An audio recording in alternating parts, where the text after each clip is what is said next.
Hello and welcome to episode number 197, where I'm talking with Dr. Nandan Lele about the great importance that Ayurveda places on the mind and how the mind permeates our entire body. We talk about the importance of ritual and how the Ayurvedic rituals like Dinacharya are designed to have an influence on the mind. A great conversation, so please stay tuned.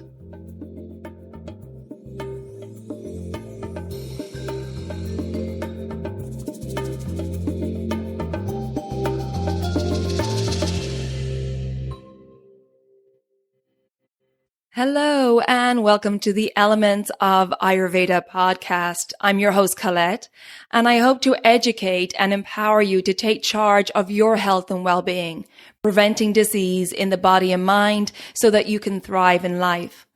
I will be sharing the holistic teachings of Ayurveda, the ancient healing tradition from India. I will also discuss topics like yoga, which is the sister science of Ayurveda, health and wellness, nutrition, fitness, and mindfulness practices, as well as interviewing lots of inspiring people along the way. My humble wish is to help you to connect to your true nature, to Mother Nature, and to help you to connect to each other. If you're new to Ayurveda, I recommend that you start by listening to the first couple of episodes where I do an introduction to Ayurveda and the mind-body types. Now, if you like the content, please subscribe to the show so the new episodes will automatically download for you to enjoy. I've also set up a new private community away from social media on my new website, Elements Healing and Wellbeing. Now, this community provides a safe space for like-minded people to come together, to connect, to share, and to support each other. And I have many other perks in this community as well, so check it out. I'll put the link in the show notes or visit my website, elementshealingandwellbeing.com, and just click on the community tab in the menu. I hope you can join us. I'm looking forward to a lot more in-depth connection and conversation over there. And now, here's the show. This episode is sponsored by Kerala Ayurveda Academy. Do you want to lead a more holistic life in tune with nature and inspire those around you? Deepening your study of Ayurveda can help you to achieve this and so much more. Study of the Vedas is like a roadmap to uncovering your true self. Ayurveda not only supports your health, but it also addresses all aspects of your life. You have a unique life purpose or dharma, and learning Ayurveda can help you to align with it. Kerala Ayurveda Academy is a full-spectrum Ayurvedic company with deep roots in India, offering education, wellness, and herbal products. You can study online or in person and train in awe-inspiring Kerala, India, the birthplace of these ancient traditions. If you'd like to deepen your study in authentic teachings from Ayurveda, visit keralaayurveda.us to learn more. That's keralaayurveda.us, and you'll also find the link in the show notes.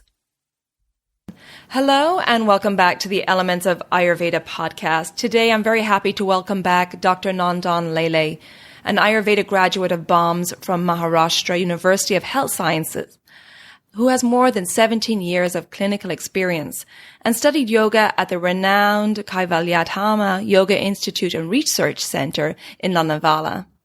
Dr. Nandan Lele is the third-generation Ayurvedic physician in his paternal family, while the second generation in his maternal family. Since the beginning of his Ayurveda studies, Dr. Nandan has developed a special interest in the effectiveness of panchakarma therapies in the prevention and the ability to cure chronic illnesses. Dr. Nandan's practice takes a holistic approach aimed at minimal use of medicines and maximum use of food and lifestyle modifications to restore health. Apart from taking care of thousands of patients at his 2 clinics in Pune, India, he has traveled extensively all around the globe during the last 12 years. Dr. Nandan, it's a pleasure and an honor to have you back on the podcast. Thank you for joining us today.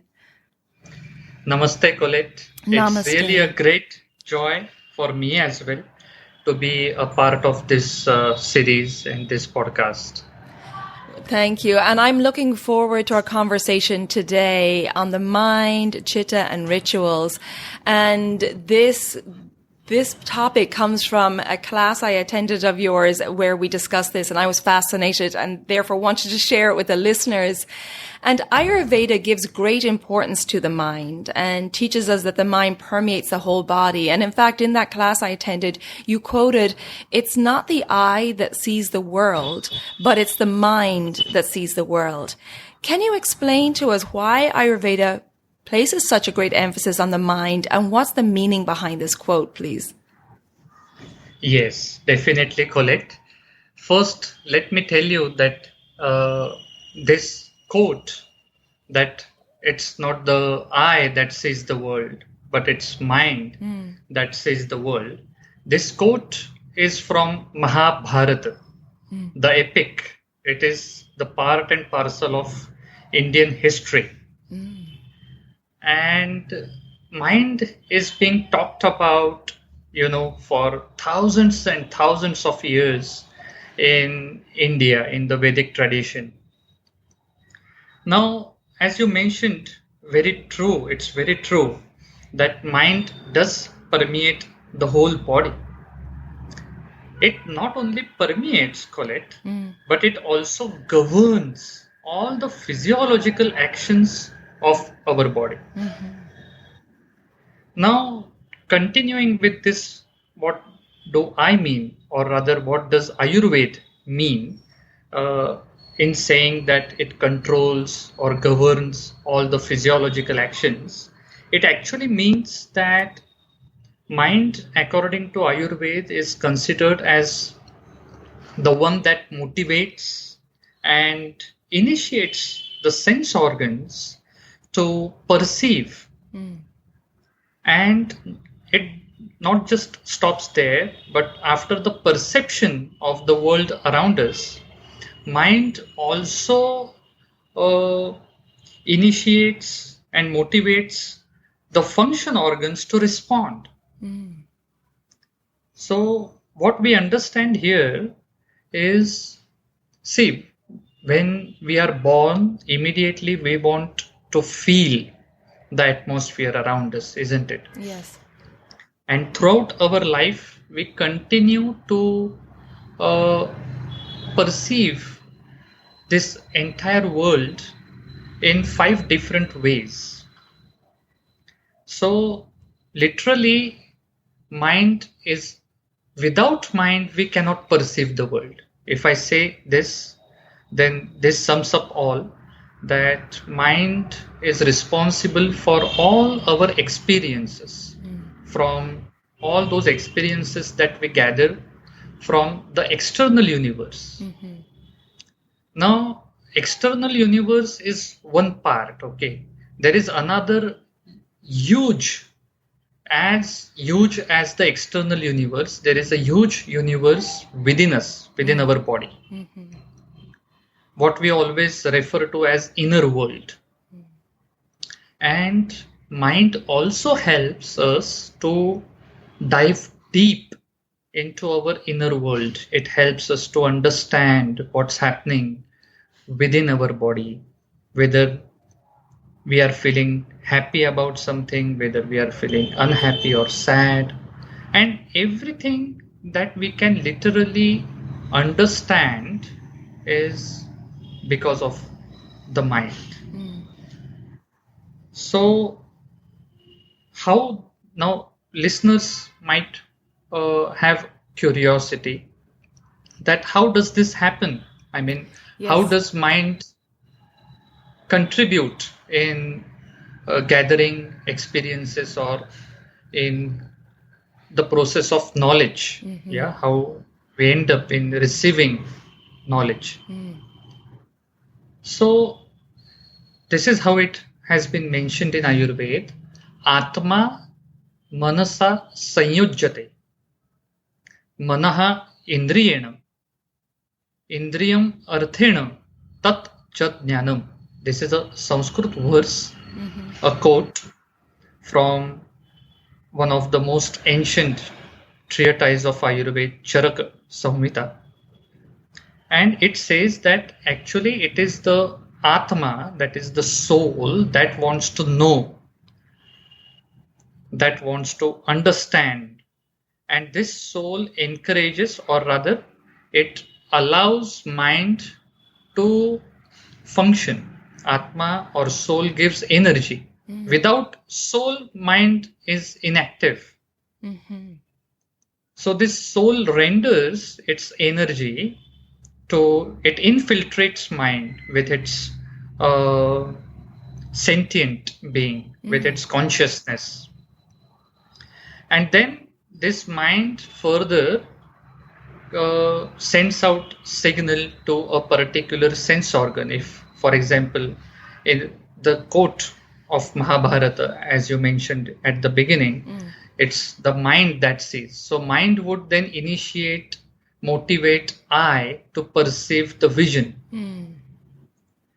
And this is how eye would then perceive vision, and again the motor organ would respond to this sense of vision. Right. So this is one part, okay, of why you asked me that why Ayurveda places such a great emphasis on mind. This is just the beginning of trying to quote some of the references from Ayurvedic treatises. Now, when we all think of Ayurveda, we all know that Ayurveda is a science of life. It is not just a medicinal science, but actually it is a science of life. And apart from treating diseases, the primary objective of Ayurveda is to maintain the state of health, to prevent the formation of diseases is the primary objective of Ayurveda. So, if we want to understand how mind plays an important role in achieving this primary objective of Ayurveda, is to maintain the state of health, we definitely need to understand what exactly is health, why it is called as a state of health. What are the parameters of a state of health? So again, let me tell all the listeners that I would be, with your permission, Colette, I would be quoting few verses. Wonderful. From Ayurvedic scriptures.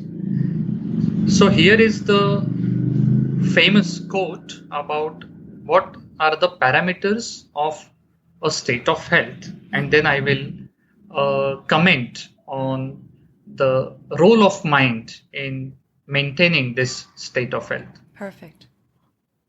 Samadoshaha samagnischa samadhatu malakriyaha prasanna atma indriyamana swastha iti abhidhiyate.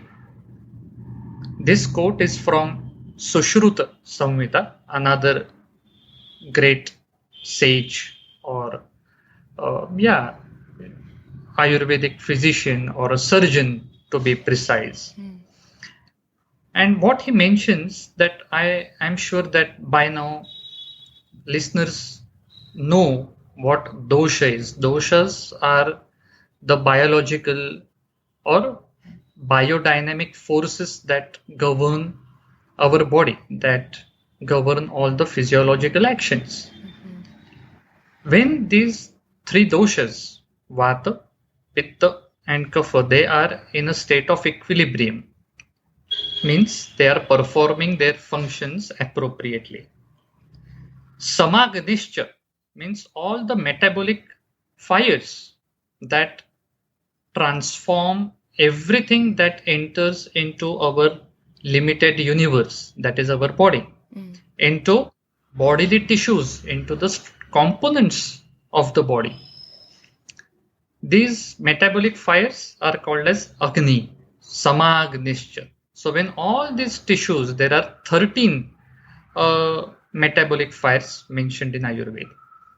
when these metabolic fires are in a state of equilibrium, when tissues that support and hold our body, when these tissues are formed appropriately, when malakriyaha means when all the metabolic wastes, feces, urine, sweat, etc., when these metabolic wastes, they are taken out of the body smoothly, regularly.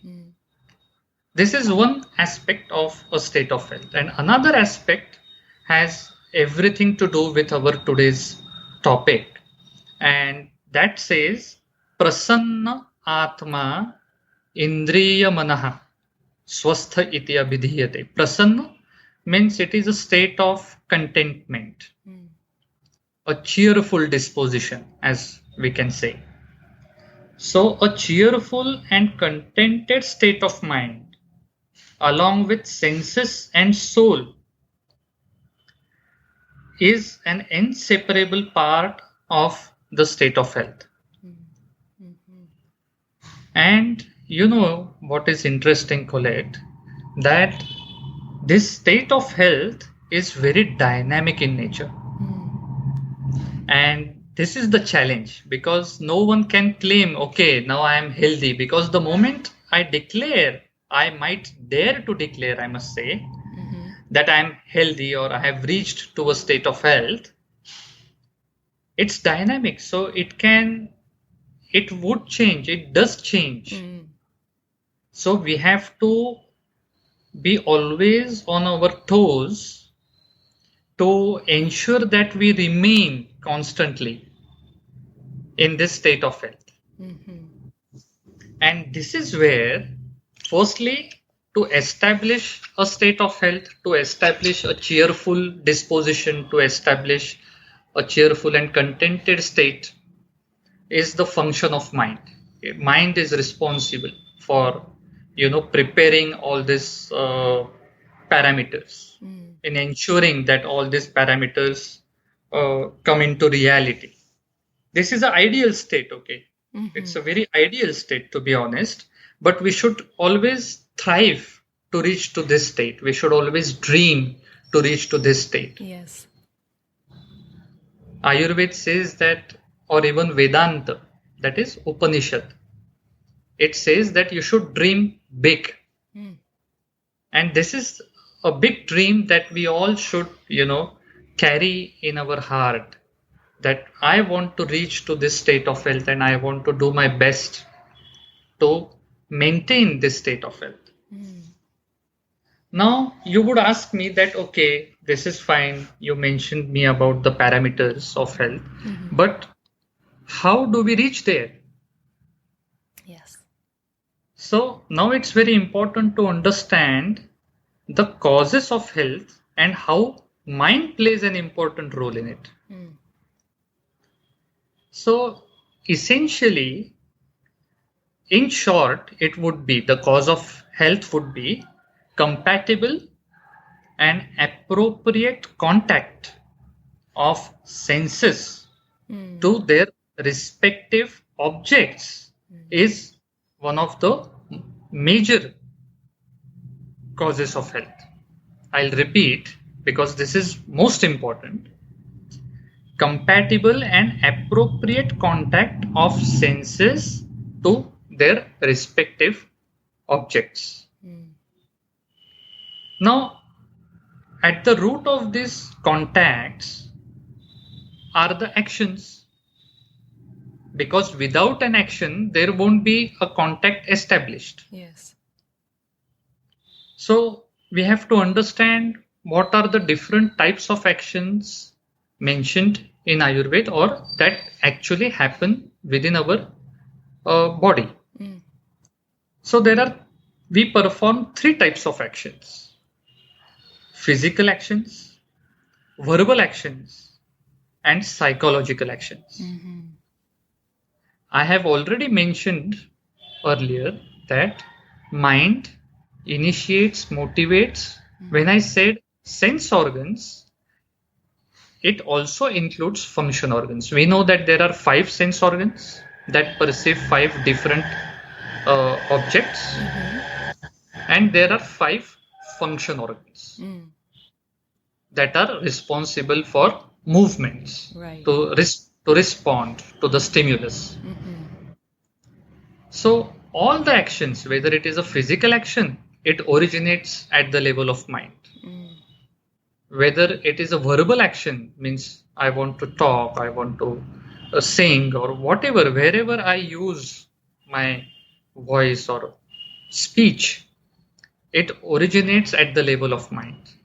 And the psychological actions, what are the psychological actions? Consideration, to think, to ponder, to evaluate, to justify, etc., or to arrive to a conviction, etc. All these are psychological actions. Now, all these actions, that is physical, verbal, and psychological actions that we perform, if we want to reach to a state of health, we need to perform these actions wisely. Because all these actions that we perform should be appropriate to the time. All these actions should be appropriate to the region that we are in. And all these actions should be appropriate to who I am.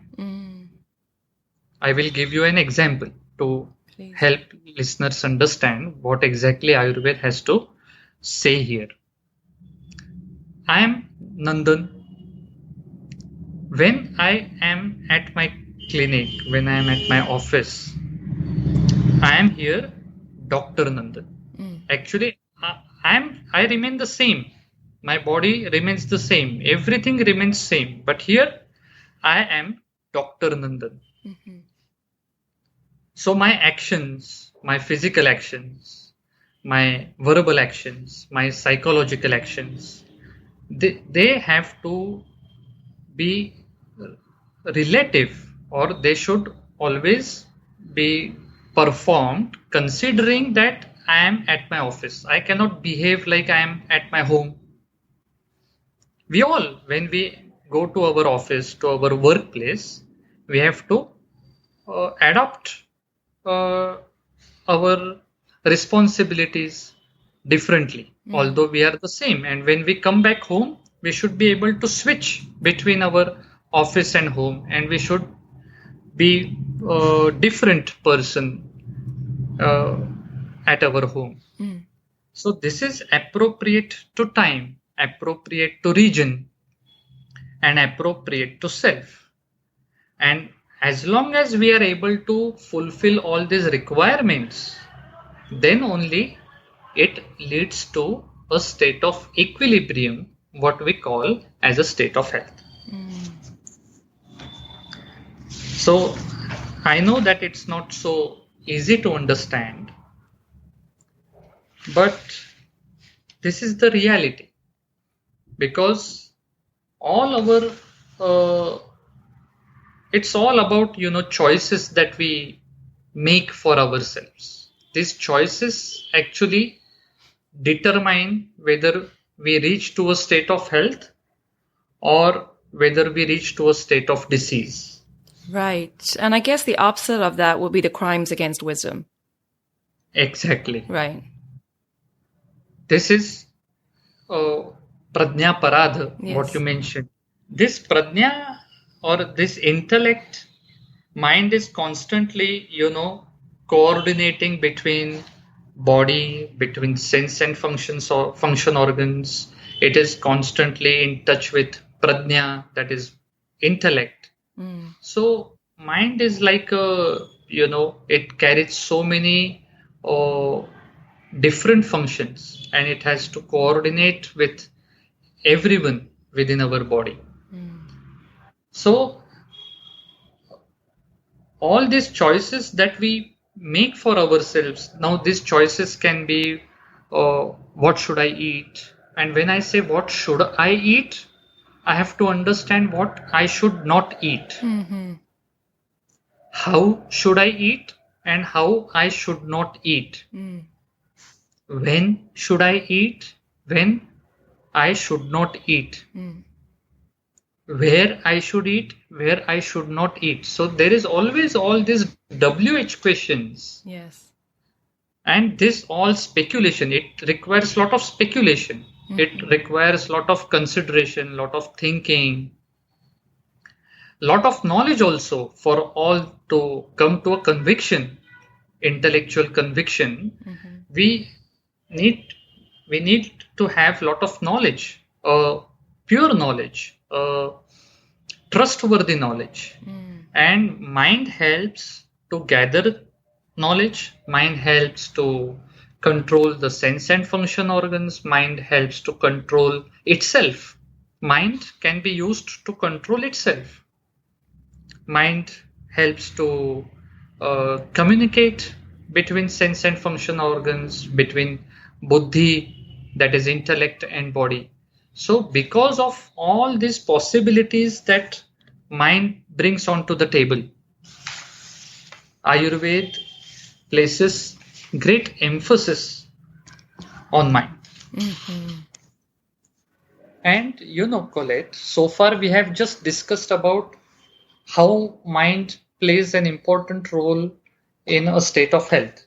We haven't even touched upon how the same mind that can lead to a state of health, how this mind can lead to a state of disease. Yes. So, considering that aspect also, as an Ayurvedic physician, or I would rather say as a student of Ayurveda, we always have to give lot of importance to mind, to understand. If I want to understand a particular pathophysiology of any disease in any given patient, first I need to understand how my patient thinks. Yes.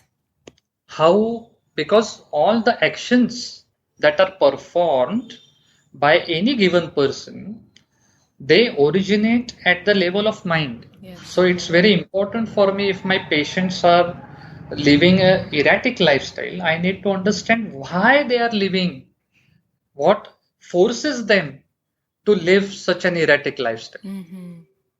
As long as I do not understand the reason, how I can help them. So mind is so important in actually reaching to the target, that is to the state of health. In for me as a physician, in the process of diagnosis, when I have to diagnose a disease, I have to see that how much is the mind here as a culprit, that forces a person to perform these actions that are going against his or her own health or his or her nature. And then I have to, when I'm having a word with my patient, when I'm trying to share some wisdom of Ayurveda with my patients to help them understand how they can help themselves to come back to a state of health. There also I need to understand the psychology of my patients so that I can explain to them in the words or with the examples that they can relate themselves very quickly and understand easily. Colette, Ayurveda, there are 10 different tools of diagnosis. Yes. Or 10 different parameters. To be precise, there are 10 different parameters that we should assess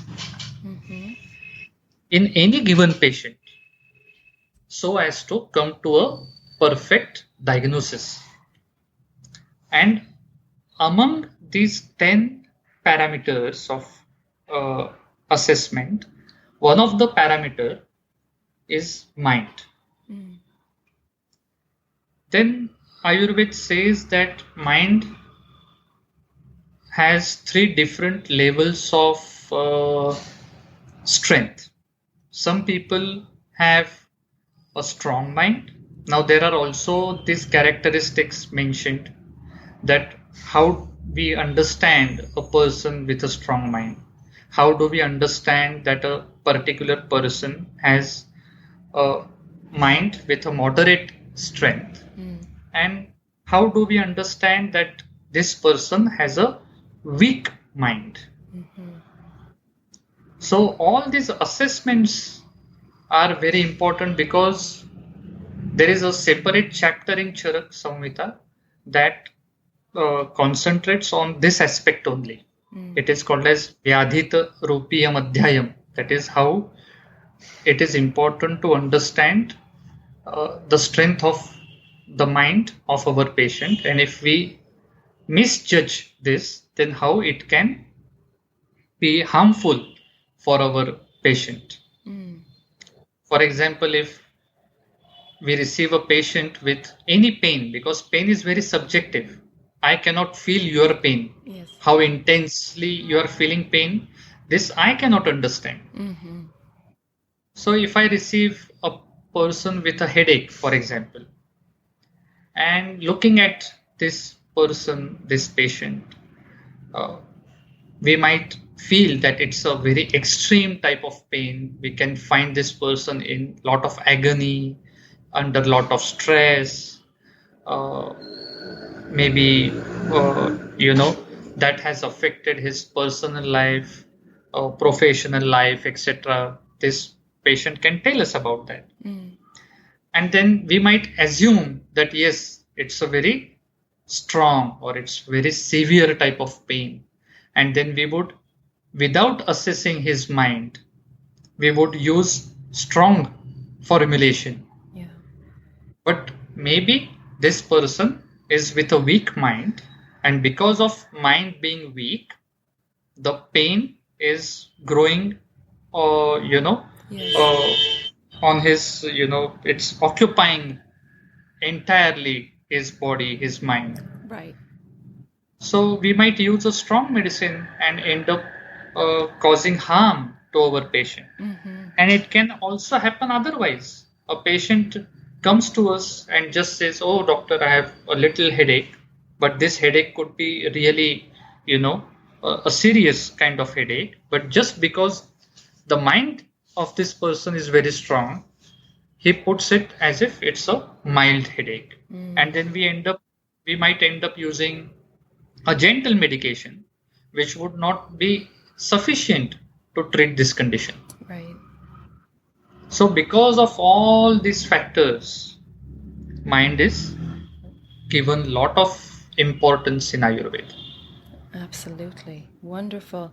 And you mentioned, Dr. Nandan, that the soul gives the mind energy, and it's the mind then that activates our sense organs to view the outside world. And obviously there's, the sense organs gather the external information, bring it inwards. And I'd like for you to talk briefly on, and I was fascinated with this, on how the mind permeates the whole body. So how the mind takes that information then from the sense organs. And again, I know we can go into it. That could be a whole podcast episode alone, but if you could talk briefly on that. Yes, please. yes. Why not? Thank you. So, see, first, if we want to understand how does mind permeate the whole body, we have to understand what is the location, where it is located. Yes. And it has been clearly stated in Ayurvedic scriptures, in the treatises, that is Charak, Samhita, Sushruta Samhita, or Ashtanga Hridayam. All these three are very trustworthy and authentic scriptures of Ayurveda. They all mention that mind is located in heart of the human beings. Now we all know that heart pumps out the oxygenated blood to the entire body, to all those trillions of cells, through vessels, through arteries. Yeah. Mm-hmm.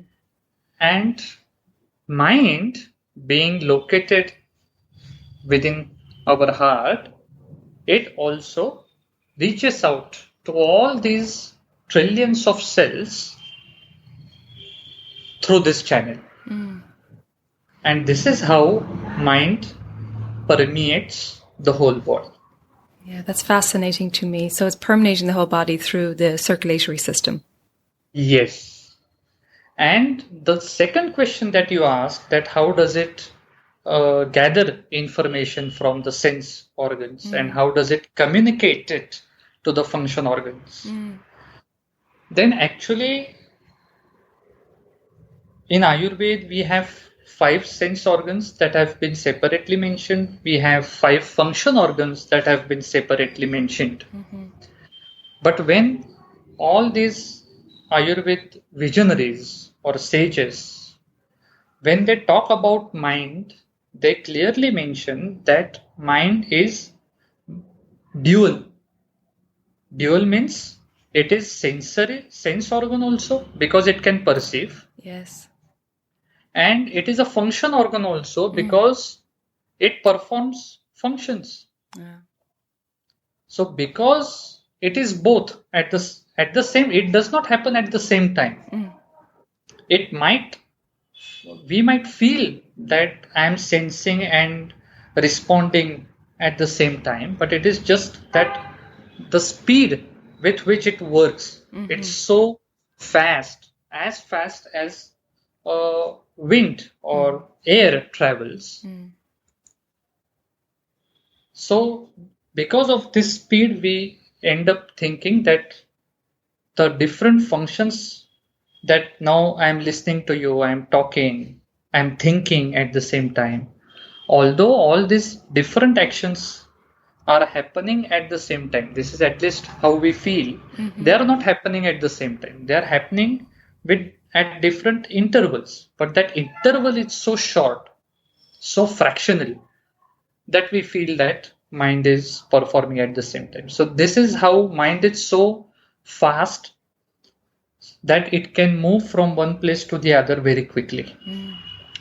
That is why we often see that students are listening to their professor or teacher, but something the teacher says, maybe anything about a travel, if there is this word travel, then students start thinking about their past travels, or maybe their future travels that they want to go to.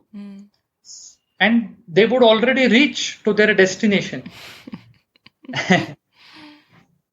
So this is the speed, and we often say that speed kills, isn't it? Yes. Yes. So this is exactly what happens. Mind travels so quickly from one place to the other. It coordinates so quickly. There are actually very many similarities between Vayu or Vata and mind. But this would be another topic of podcast. Let's not go into those details. Yes, I'll note it for another one. And let's talk a little bit now about Chitta, Dr. Nandan, and how it relates to the mind. Okay. Please. Before coming to this Chitta, I would like to add another thing to this first part that we were just discussing, the importance of mind. Because as long as we don't understand that mind is one of the factors that contribute in procreation, without this knowledge, we cannot understand how mind is important and why we should give a lot of emphasis on mind. So mind is actually one of the factors responsible for procreation. When sperm and an ovum, when they unite, when there is a fertilization, and when there are genetic information is being exchanged, between sperm and ovum. So these are the traits, the maternal traits and the paternal traits. We all know this. Apart from maternal traits and paternal traits, Ayurveda adds 4 more factors that contribute in procreation. And this would be really interesting for the listeners to understand. So other 4 are soul. Soul also contributes in the procreation, in the process of procreation. Wholesomeness. Satmya. In Ayurveda, it is called as Satmya. What is wholesome? Maybe it's a wholesome diet or it's a wholesome lifestyle. It also participates. Then digestive product of mother's food. Yeah. Throughout the pregnancy, whatever mother is eating, whatever she is consuming, and how efficiently it is digested. And that digestive product of mother's food also contributes in procreation. And last but not the least, mind. Mind also participates in procreation. And then what it brings on the table to us? What in our body is formed from this mind portion. So it is, first I would like to mention the devotional traits that it brings to us. Virtuousness, valor, it brings valor. Okay. And enthusiasm, it brings enthusiasm, it brings flexibility. And there are some other traits like being timid or otherwise, being dull, being active, or what steadiness or unsteadiness, happiness and unhappiness, etc. All these things, or whether I am going to be a devotional person or not, or how much devotional I would be.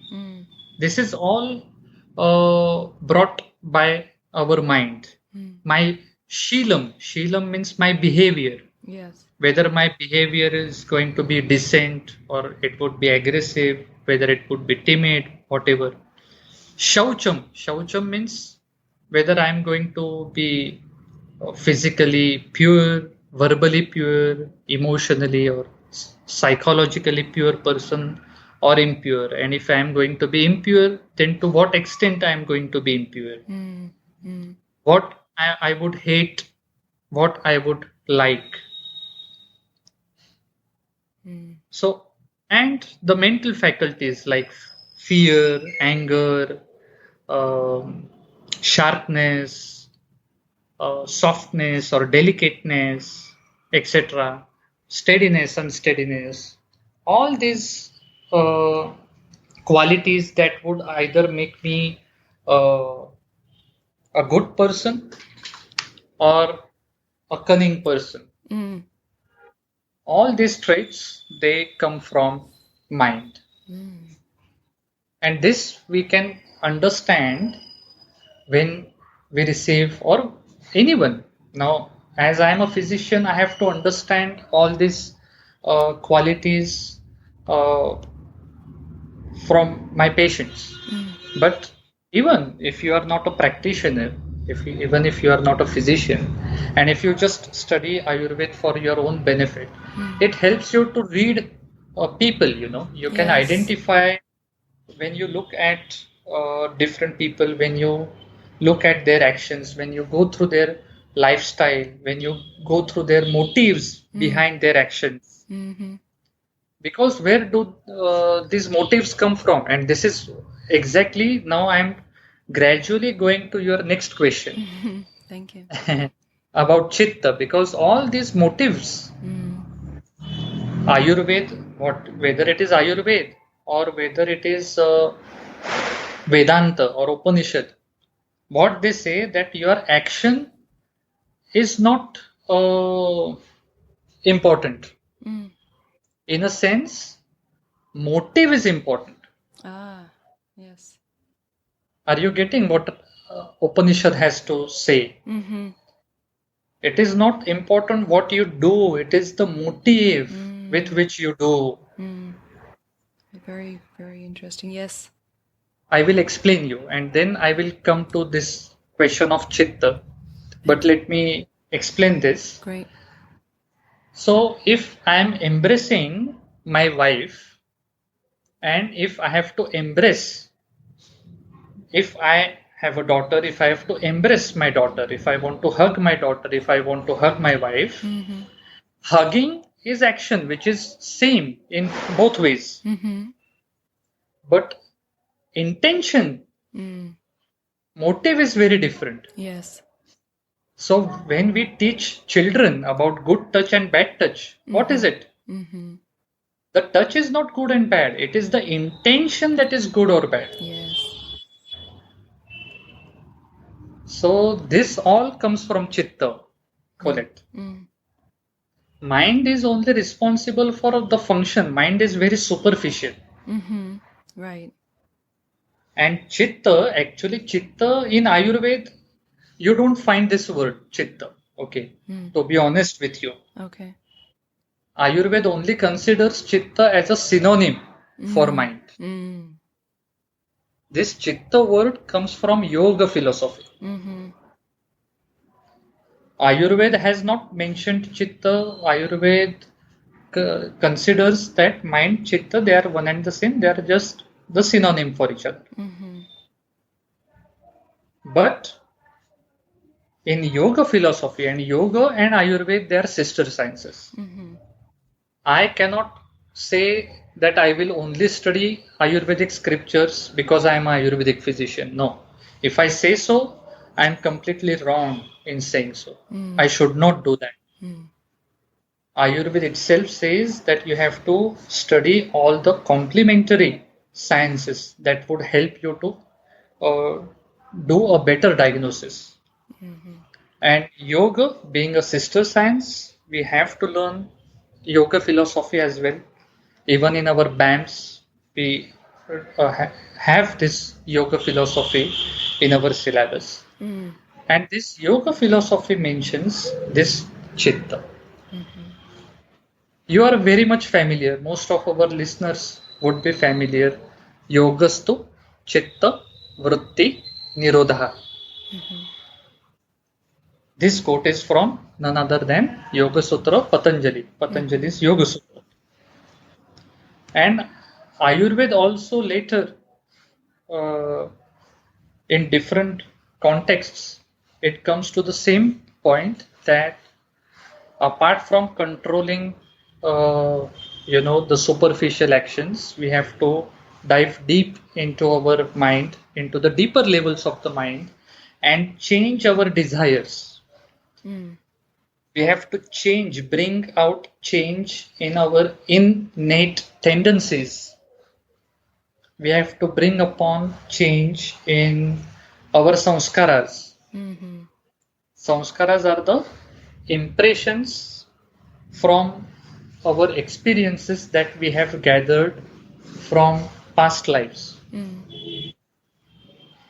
So, would you please repeat your question so that I can go precisely towards that? Yes, of course. I was asking about what is Chitta and how does it relate to the mind? Yes. So from Ayurvedic point of view, Chitta is the deeper part of mind. If we have to consider structure of mind, then Chitta is at the deepest level, and the superficial level is mind. Okay. All our actions, for example, I will give you an example. I am eating. Many people are eating.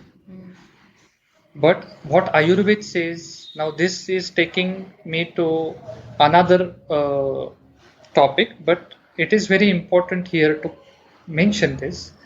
Ayurveda says that tan mana bhunjita. Tan mana means put all your concentration when you are eating, put all your concentration only in eating. So this concentration should come from Chitta also. If I I'm eating superficially, then you might find me that I'm eating, but I'm busy thinking about something else. And you can see that into my eyes.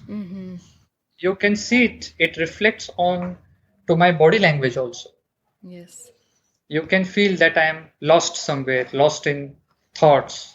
I'm in another world. But you will find me that I'm eating. So my mind is giving instructions to my function organs so that I continue to eat. Mind is also giving instructions to sense organs to perceive different sensations. But those sensations are not interpreted. They are not registered because whatever I'm performing is at very superficial level. Yeah. So chitta, you have to always involve your chitta. When earlier I mentioned that purity of the mind. This purity of the mind is not the superficial purity. We should have that purity deep in our chitta. That is at the deepest level of mind. So chitta is the storehouse of vasanas. Vasanas means innate tendencies. And chitta is also the storehouse of samskaras. Samskaras are the impressions from the experiences that we have gathered from past lives. Ayurveda looks at our life as a continuous process.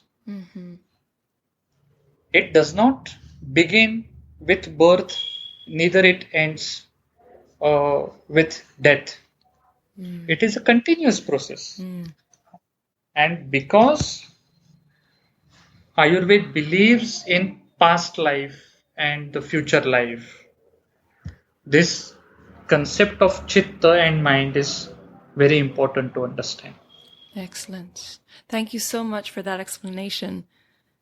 Yeah, you're welcome. And, like you're saying, eating and not being distracted, which we talk a lot about in Ayurveda, and it's being in the present moment and have a single pointed focus at a deep level, like you said, at that very deep level of Chitta, which is the deeper part of the mind. And I'd like to continue on that line of our actions. And you talked about having appropriate actions earlier, appropriate actions that are in alignment with time and region and who we are. And you talked about the energy that we use on a daily basis answering the WH questions. Example, what should I eat? When should I eat? Where should I eat? And so on. So I'd like to talk about this now, the importance of routine and ritual in Ayurveda and our daily rituals and how we can prevent a drain of this energy on answering these questions every day. And that alludes to like dinacharya, but how these rituals have an impact then on the mind. So there's a lot in that question. So the importance of ritual, I think, is a good one. And then how they're designed to impact the mind, please, Dr. Yes.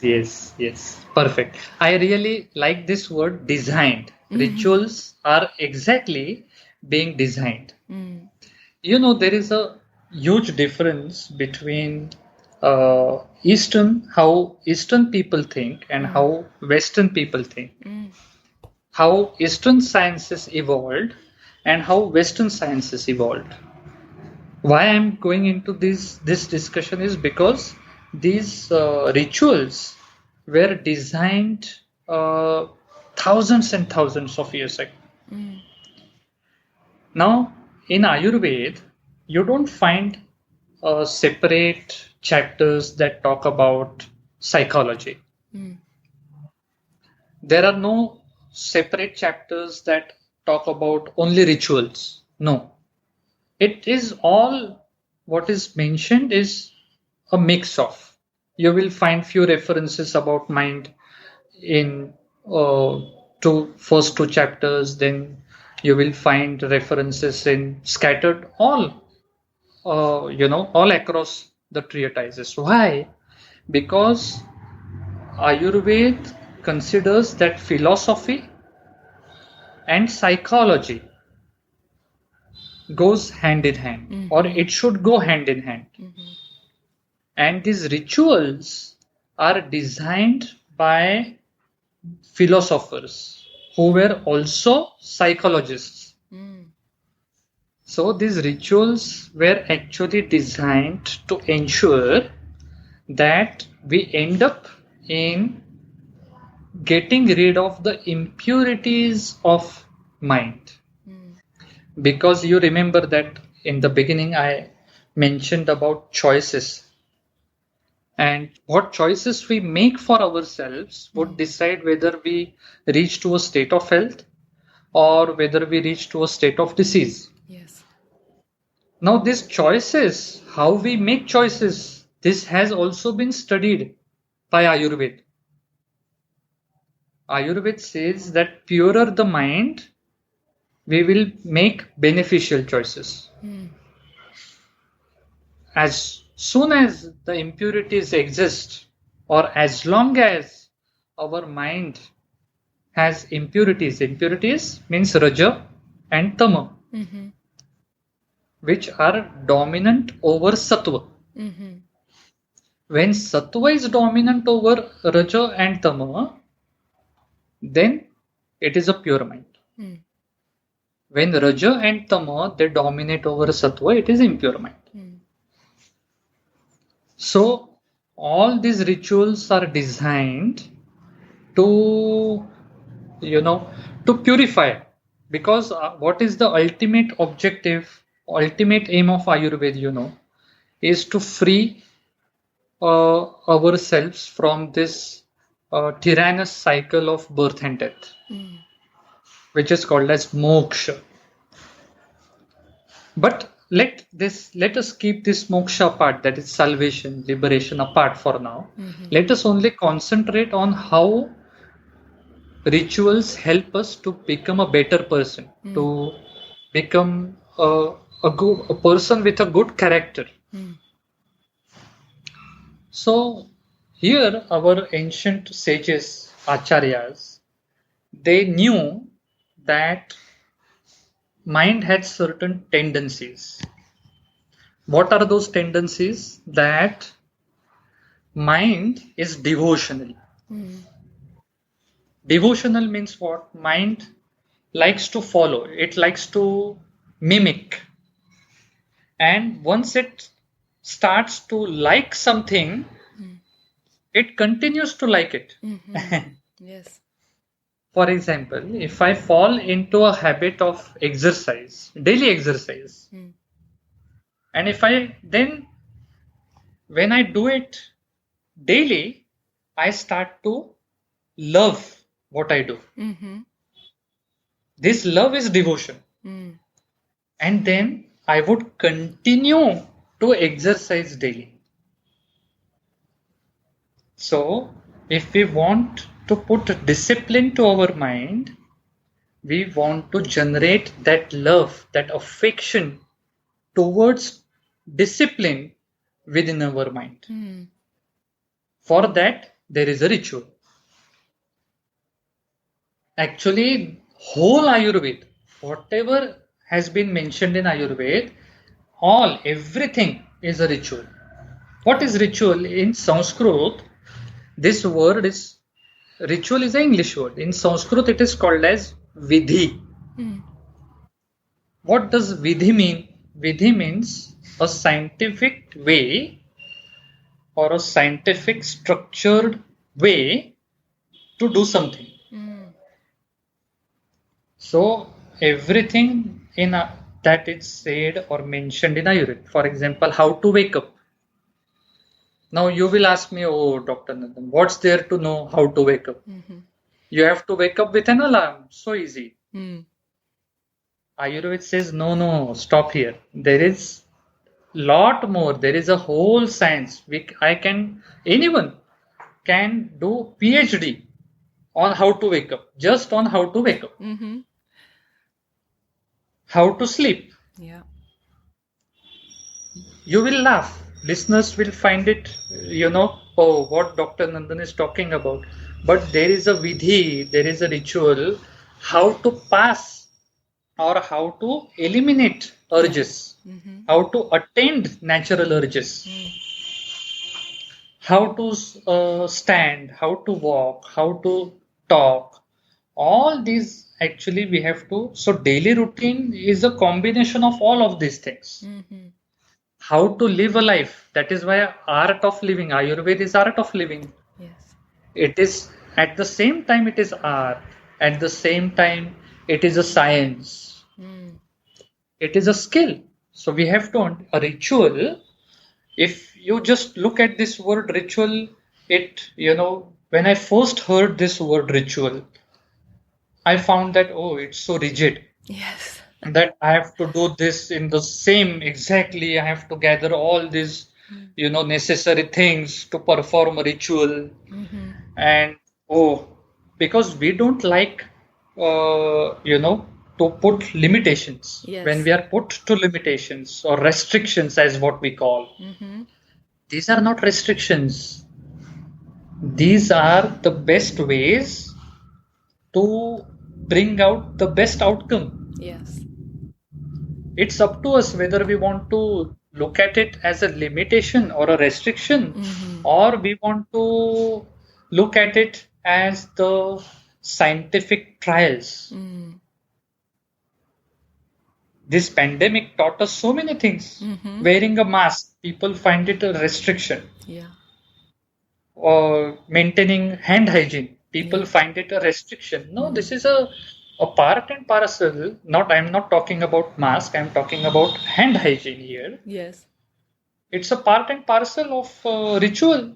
Without physical hygiene, without verbal hygiene, without psychological hygiene, no use in performing a ritual, because it would be a superficial act. You are not into it. Yes. If you are feeling a part of it, if you can experience, for that you have to dive deep to your Chitta, so that you can fully concentrate on what you do. You are fully responsible for what you do. Most of the time, Colette, when we look back into our lives, or just now here, I just had my dinner. So if I just try to see how I had my dinner, maybe most of the people would say, oh, it was a mechanical act. Or actually having a dinner or having a meal is a ritual. I think in my previous podcast with you, I mentioned about this Surya Namaskara, or I mentioned about when having a bath. Yes. We offer a chant. Yes. We pray. Yes. Gange cha Yamune chaiva. What is this? This is all a ritual. Yeah. So ritual is, there are 4 important D's that we should try to, how I can say, to understand and to respect in our life. If we want to be a good, a responsible human being, if we want to have a good character, a good person, if we want to be known as a good person, we should remember and respect these 4 Ds. And this is a part and parcel of the concept of ritual. I will tell you one by one. Please. First is discipline. What Ayurveda says, or even I have mentioned in the beginning, that state of health is dynamic. Yeah. And we have to be always on our tip of the toes to be best and to continue to do best. So discipline, that is why Ayurveda mentions dinacharya, daily routine. Ayurveda mentions Brahme Muhurte Uttishtet, wake up in the wee hours of the morning, before sunrise. Make it as a habit. Dinacharya means what you do on a daily basis is daily routine. It's not that, okay, I do it twice a week and I say that I have a balanced or a very good dinacharya. No, I have to do it day in and day out. I have to do it today, I have to do it tomorrow, I have to do it. This is in yoga philosophy called as tapas, Yeah. austerity. In Bhagavad Gita, this is called as abhyasa. In Ayurveda also, abhyasa is practice, to practice, a daily practice. Or I would say practice at every moment. So discipline is the first one. Dedication, Yeah. determination, and devotion. Wonderful. And rituals help us acquire these four qualities, invaluable. They are so important. Yes. If we are able to understand their importance in our life, and if we are able to respect them continuously, then this is what actually the rituals are designed for. My guru always says that, Nandan, we are not capable. Okay, this is very important. We are not capable to do something good.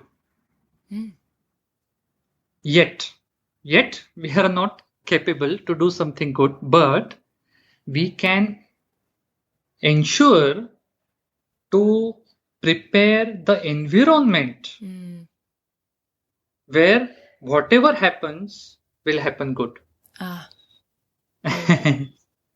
So this, to create such a favorable environment, neither me as a Ayurvedic physician, and I'm sure that all the Vaidyas, Ayurvedic physicians, they would never dare to claim that they are responsible for healing their patients. They cure patients, they cure diseases. It's a very bold statement to make. Yeah.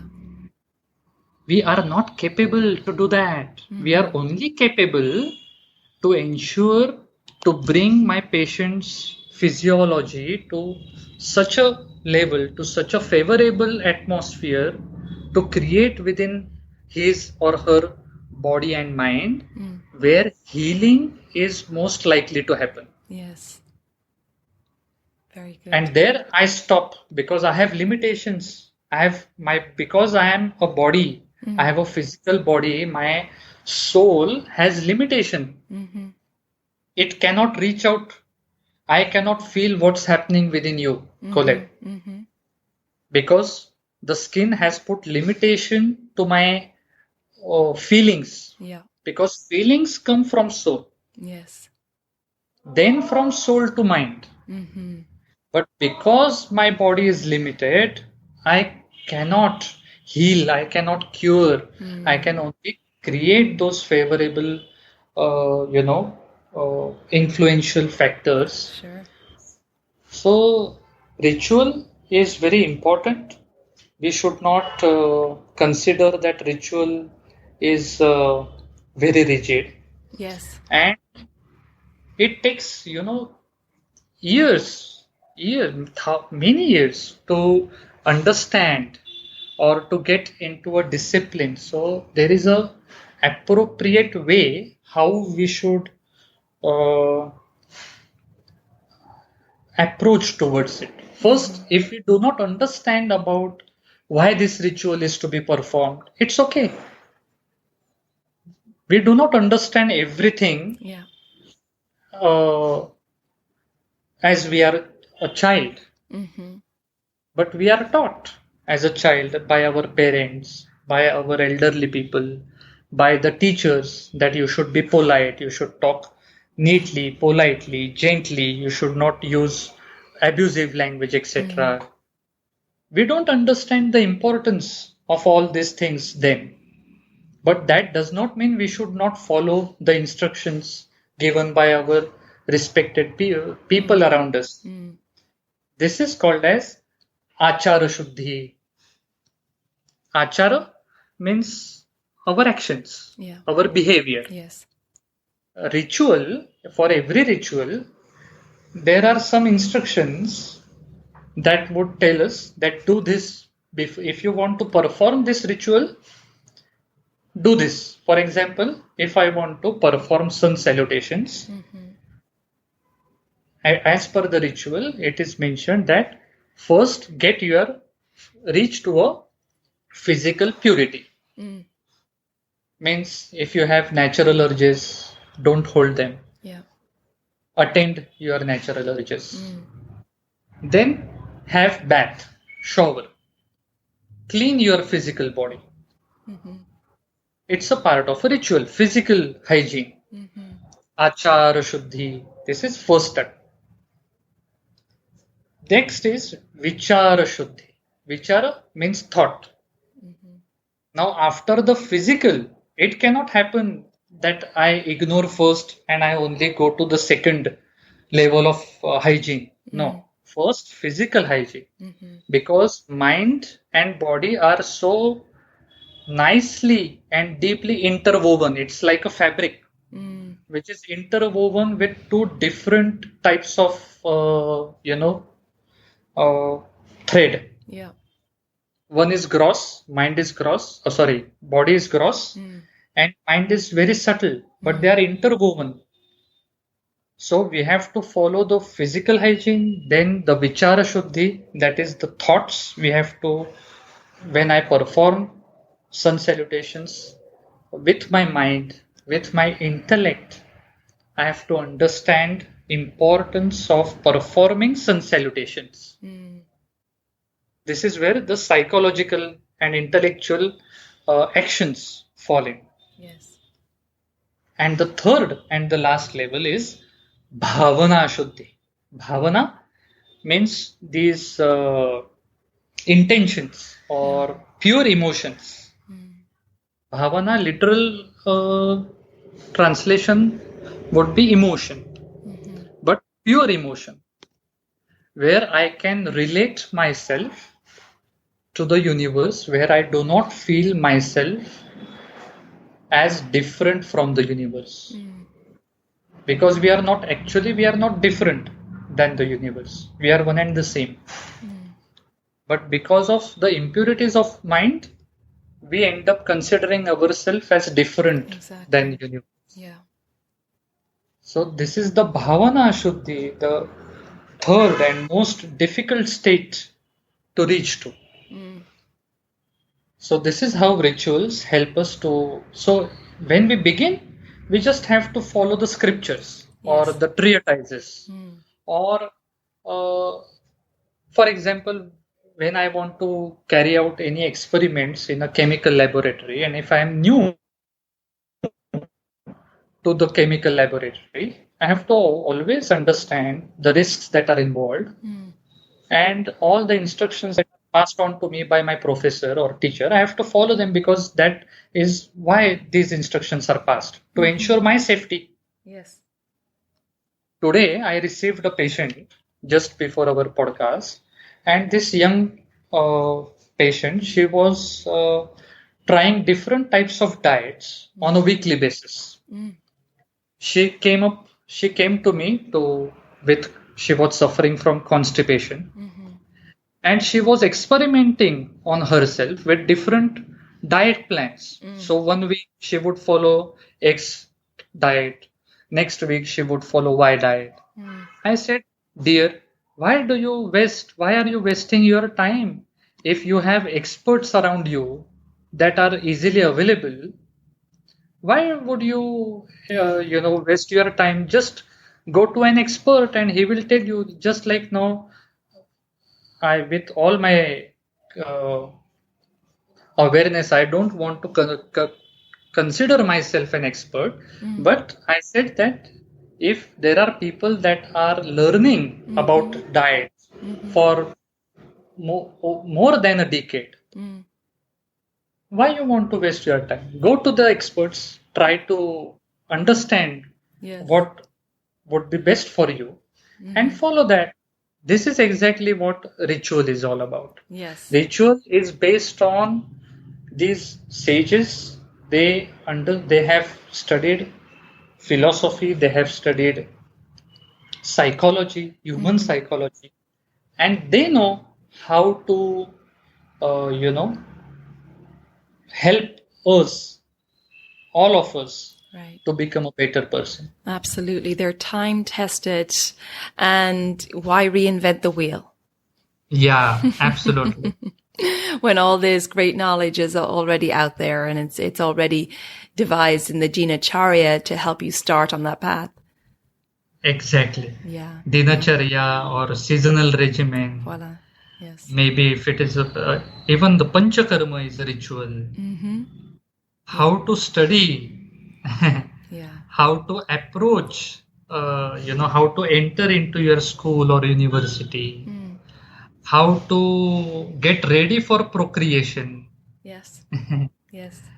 how to purify your blood tissue or any other tissue. All these, these all are different vidhi. Vidhi means rituals that Yes. have been mentioned in Ayurveda. Yes, and then, like you said, these rituals bring the discipline, the determination, the devotion, the dedication, and bringing the mind to the present moment. So it has a deep impact on a physical and emotional and psychological level. That's right, Colette. Yeah, and that's why we love Ayurveda. It gives us the manual to life, which is amazing. Yeah. Oh, yes. So nicely put. Manual. Yes. Yes, absolutely. exactly. Well, Dr. Nandan, this was a great conversation. It was one I'm excited to share with the listeners. I found it fascinating. And I think just to think of the soul permeating the whole body and its relationship with the mind is amazing. And hopefully this will help the listeners understand that what you do day in, day out makes up your life and also has a big impact on your physical and mental health. Definitely. Yeah. So, Dr. Nandan, I'd love to finish up if you could tell the listeners where they could find out more about you, your clinics in Pune, and your teachings. Please. Yes. Our online presence is www.tejomay, TEJOMAY,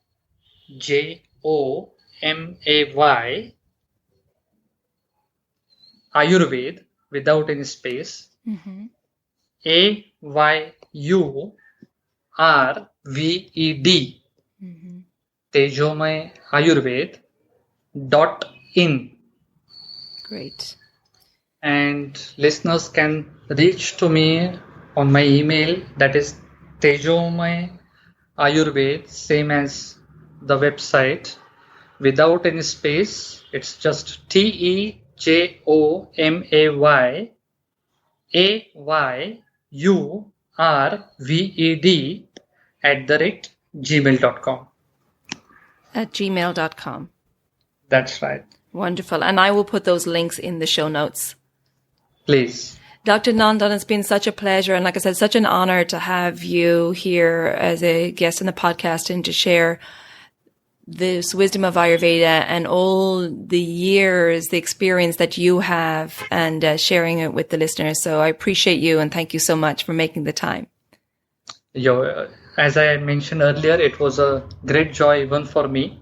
And I would like to congratulate you that, any activity, as now I think you are very close to 200 episodes, right? That's right. Coming on 4-year anniversary next week.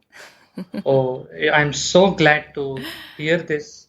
And I can, feel, I can understand that how much efforts you have been taking to continue any activity for, all these years with all this practice and your dedication and your sincere, desire that the well-being of the people, it's touches, my heart deeply.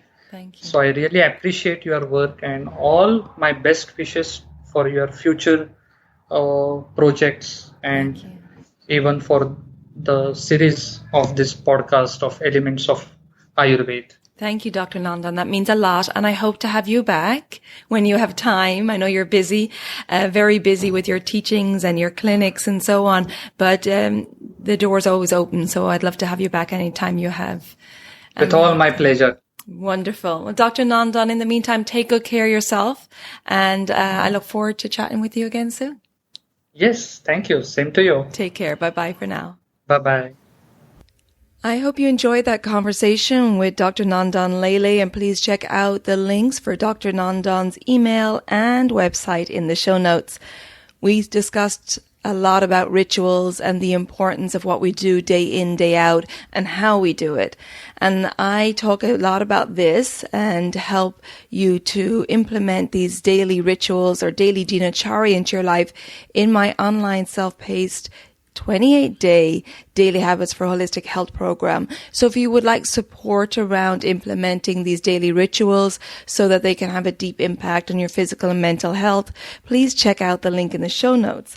Also, I provide online consultations, at-home cleanses, and I have the group discounted seasonal cleanse, which is happening starting October 1st, 2021. The next one will not be until January 2022. So please check that out. We're doing this at the transition of the seasons to help eliminate any buildup of the doshas or accumulated toxins, to prevent seasonal sickness, and also to prevent any aggravations in the future season. So check that out in the show notes also. And if you haven't already subscribed or followed the podcast, please do so. And if you would like to rate and review the podcast, I would really appreciate that. If you think that this episode will be helpful to family or friends, I'd appreciate it if you would share it with them. Thank you for tuning in. Thank you for your support. And until next time, take good care of yourself, be well, and slán go fóill. Bye for now.